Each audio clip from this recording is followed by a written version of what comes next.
selamat pagi. Hari ini kita akan belajar tentang bersatu dalam keberagaman.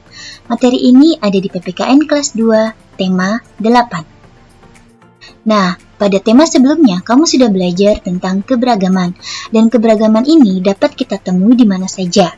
Di lingkungan sekolah, di lingkungan keluarga, di dalam rumah kamu, dan juga di masyarakat. Nah, bagaimana sikap kita terhadap keberagaman? Tentunya kita harus bersikap yang mencerminkan persatuan dalam keberagaman. Apa saja itu? Sikap bersatu dalam keberagaman di lingkungan sekitar. Contohnya, yang pertama, menjenguk tetangga yang sakit. Yang kedua, ikut kerja bakti membersihkan lingkungan. Yang ketiga, saling menolong dan menghormati dengan tetangga.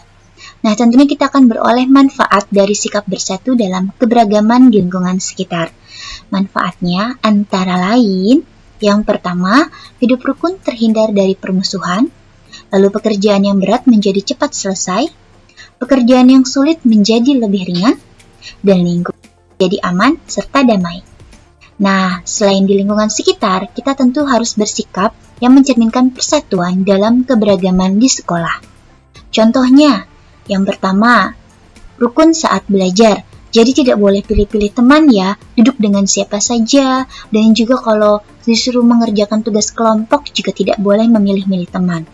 Yang kedua, bekerja sama membersihkan kelas. Misalnya dalam tiket kelas ya, kamu sudah harus membagi tugas dengan teman-teman kamu agar pekerjaan membersihkan kelas menjadi cepat selesai. Dan berolahraga bersama teman tanpa membedakan, jadi semuanya diajak ikut bersama-sama dalam berolahraga. Nah, itu tadi contoh sikap bersatu dalam keberagaman di sekolah.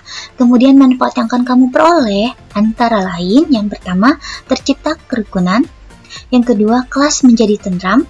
Yang ketiga, tidak terjadi keributan. Dan yang keempat, tentunya belajar menjadi nyaman.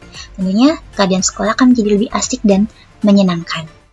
Kemudian, di rumah juga kita harus mencerminkan sikap persatuan dalam keberagaman.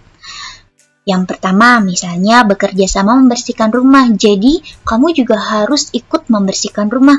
Itu bukan hanya tugas kakak atau tugas ibu ya. Jadi, kita semua harus bergotong royong membersihkan rumah.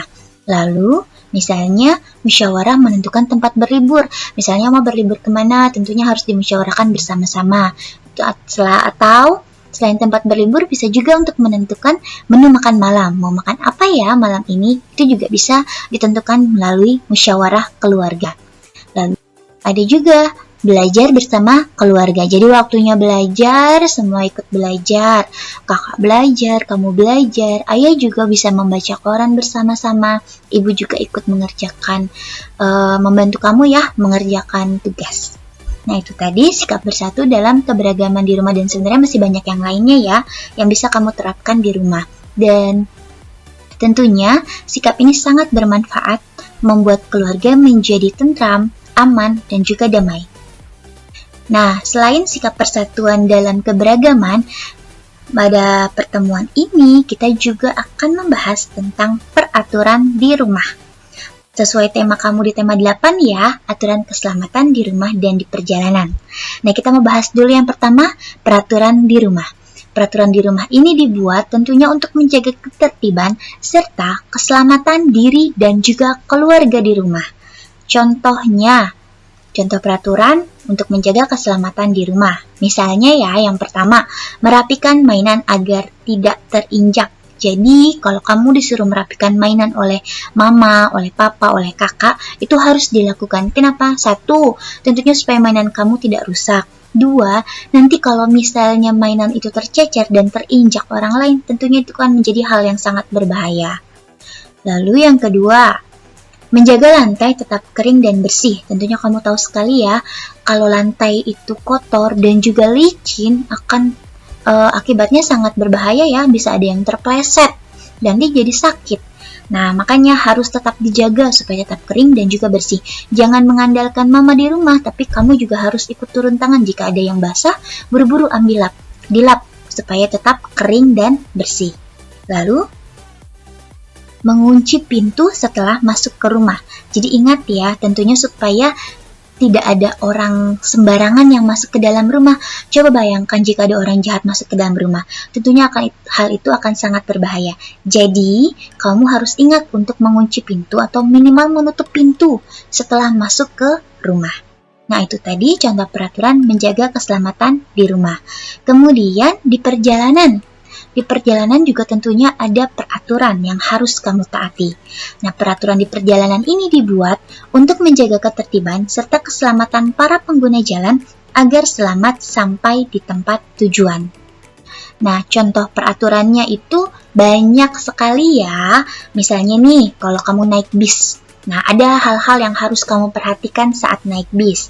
Misalnya yang pertama, naik dan turun bis dengan tertib, tidak boleh dorong-dorongan atau menyerobot antrian.